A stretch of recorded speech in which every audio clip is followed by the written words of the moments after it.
சங்கீதக்காரன் என்கிற தீர்க்கன் தேவ ஆவியினால் உந்துதலாக வருங்காலத்திலே நடக்கப் போகிற ஒரு பெரிய காரியத்தை நமக்கு சொல்லுகிறான். அவன் கண்கள் கண்டதெல்லாம் ஆண்டவருடைய பராக்கிரமத்தின் நாள் ஒன்று வருகிறது.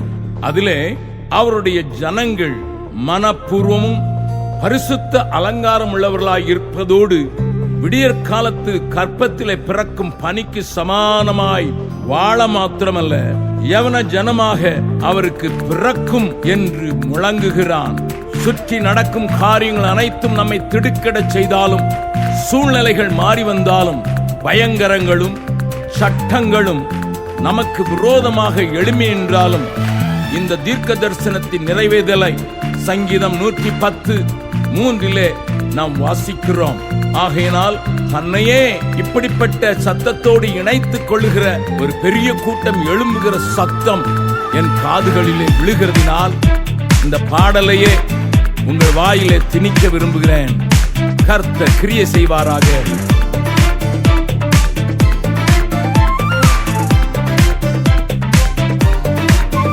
தேவசேனை ஒன்று எழும்புகிறதே, உந்தன் சேவைக்கென்று கிளம்புகிறதே. தேவசேனை ஒன்று எழும்புகிறதே, உந்தன் சேவைக்கென்று கிளம்புகிறதே. பரக்கிரம நாட்கள் இதுவே, யவன ஜனம் வெளிப்படுதே. பரக்கிரம நாட்கள் இதுவே, யவன ஜனம் வெளிப்படுதே. தேவசேனை ஒன்று எழும்புகிறதே, உந்தன் சேவைக்கென்று கிளம்புகிறதே. தேவசேனை ஒன்று எழும்புகிறதே, உந்தன் சேவைக்கென்று கிளம்புகிறதே. சாத்தானின் சதி திட்டங்களை முறியடிக்கவும் அவனுடைய கொட்டத்தை அடக்கவும் வேதம் காட்டும் வழி இயேசு கிறிஸ்துவின் இரத்தமும் நம்முடைய சாட்சியின் வசனமுமே. இன்றைய தேவை இயேசு கிறிஸ்துவின் இரத்தத்தை வீணாக்கி விடக்கூடாது. அதனுடைய உள்ளான காரியம் ஒவ்வொரு தேவ பிள்ளையின் மேலும் நடந்தேற வேண்டும் என்கிற நோக்கத்தோடு செயல்பட்டால் இன்றைய தேவையாம் நாம் இணைந்தே செயல்பட வேண்டும் என்பது வெளியாகும். சிதறியடிக்க சத்துரு கிரியை செய்யும் போது இணைக்கு சக்திகளாய் மாறிவிட கர்த்தர் நம் ஒவ்வொருவரையும் உபயோகப்படுத்துவாராக. சிலுவை நாதரின் ரத்தம் வீணாகிவிடக் கூடாதே, சிந்திய பரிசுத்த ரத்தம் போதுமே மீட்டிடவே. சிலுவை நாதரின் ரத்தம் வீணாகிவிடக் கூடாதே, சிந்திய பரிசுத்த ரத்தம் போதுமே மீட்டிடவே. சிதறி நிற்கும் மாந்தரையும் மீட்டிடவே, இணைத்திடவே சேனைய எழும்ப போதிடுமே. தேவசேனை ஒன்று எழும்புகிறதே, உந்தன் சேவைக்கென்று கிளம்புகிறதே. தேவசேனை ஒன்று எழும்புகிறதே, உந்தன் சேவைக்கென்று கிளம்புகிறதே. என் ஜனம் அறிவில்லாமல் சங்காரமாகிறது என்றுதானே தேவன் புலம்புகிறார், அங்கலாய்க்கிறார். அது ஆவிக்குரிய அறிவு மாத்திரமல்ல, கல்வி அறிவும் பகுத்தறிவும் இல்லாததே. அதை நாட்டிலும் பார்க்கலாம், பட்டணத்திலும் பார்க்கலாம், காட்டிலே வாழும் ஆதிவாசிகளின் மத்தியிலும் பார்க்கலாம். இன்றைய நாட்களிலே 17.3% மாத்திரம்தான் கல்லூரியில் கால் எடுத்து வைக்கிறார்கள் என்பது பீகார் சொல்லும் சாட்சி. ஆனால் அதே வேளையில் 51% கல்லூரியில் காலெடுத்து வைப்பது தமிழகத்தில். தேசிய அளவில் 31.7 என்று சொல்லுகிறது. இந்தியாவில் நம்முடைய கல்வி அறிவின் திறமை 34வது இடத்தை பெற்றிருக்கிற என்கிற கண்ணீர் விடும் காட்சி நமக்கு தெரியும். சூப்பர் பவராக மாறுகிறோம் என்று தலைவர்கள் முழங்கினாலும் கல்வி தரத்திலே நான் 34வது இடத்தில் தான் இருக்கிறோம் என்கிறது கவலைக்குரியது. அதற்கு காரணம் தங்களுடைய வாழ்க்கையை மேம்படுத்திக் கொள்ளவே அநேகர் கற்றவர்கள் அதை சம்பாத்தியத்திற்காக மாத்திரம் உபயோகப்படுத்த ஆரம்பித்து விட்டார்கள். கல்லாமையில் தன்னை சுற்றியிருக்கும் மக்களை குறித்த கரிசனையின்றி அவர்களுக்கும் எதையாலும் செய்துவிட வேண்டும் என்கிற துடிப்பு உண்டானால் இந்த நிலையை நாமே மாற்றிவிடலாமே.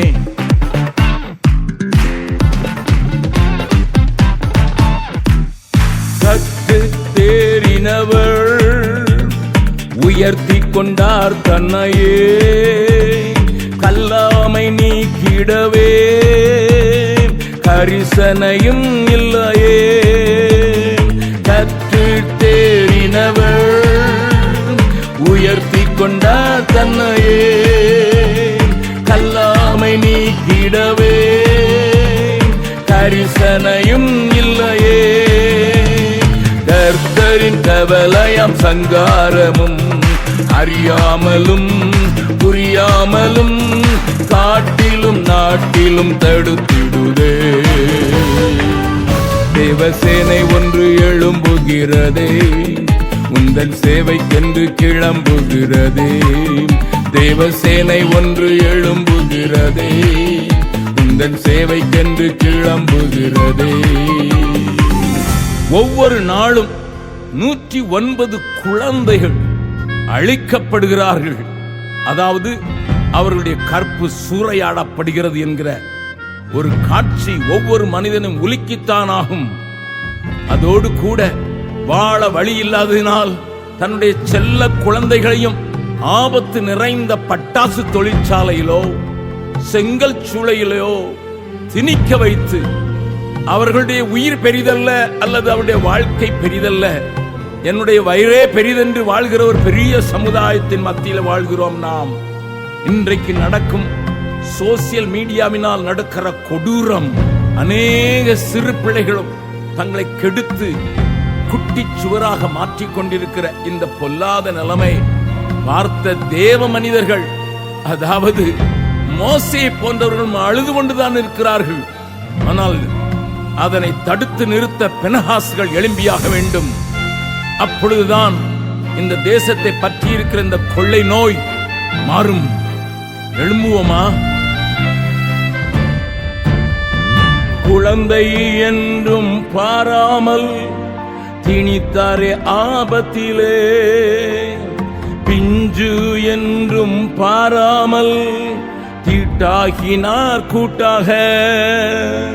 குழந்தை என்றும் பாராமல் திணித்தாரே ஆபத்திலே, பிஞ்சு என்றும் பாராமல் தீட்டாக்கினார் கூட்டாக. குழம்பி நிற்கும் சமூகத்தையும் தூக்கிடவே விடுவிக்கவே முழங்காலில் நிற்க பலன் தாருமே. தேவசேனை ஒன்று எழும்புகிறதே, உந்தன் சேவைக்கென்று கிளம்புகிறதே. தேவசேனை ஒன்று எழும்புகிறதே, உந்தன் சேவைக்கென்று கிளம்புகிறதே. ரட்சிக்கப்பட்டேன் என்று சொல்லுகிறவர்களுடைய அலங்காரம் தங்களை தாண்டி குறைவோடு இல்லாமையிலே தவித்து இயலாமையிலே புகுத்தப்பட்டிருக்கிற பிறர் மேல் உண்டாகிற கரிசனையில் வெளிப்பட வேண்டுமே. கிரியை இல்லாத விசுவாசம் செத்ததாயிருக்கிறதே. இந்த நாட்டிலே 4 ஒருவர் ஏழையாம், இதை அரசாங்கமே சொல்லுகிறது. ஆனால் நான் வாழ்கிற பீகாரிலோ அது 52%. அதாவது 2 மனிதனிலே 1 மனிதன் ஒரு நேர சாப்பாட்டுக்காக போராடுகிறான். என்ன செய்கிறோம்? எத்தனை பணம் நம்முடைய அலங்கார ஆடம்பர வாழ்க்கையில வீணடிக்கப்படுகிறது. அலங்கார ஹோட்டல்களிலே வீணாகும் சாப்பாடு மாத்திரம் எடுத்தால் இந்தியாவை 3 முறை போஷித்து விடலாமாம். ஐயா, ஆண்டவரை அறிந்திருக்கிற உனக்கு அவருடைய அன்பின் தொனி கேட்காதோ? அது உன்னிலே புரண்டோடாதோ?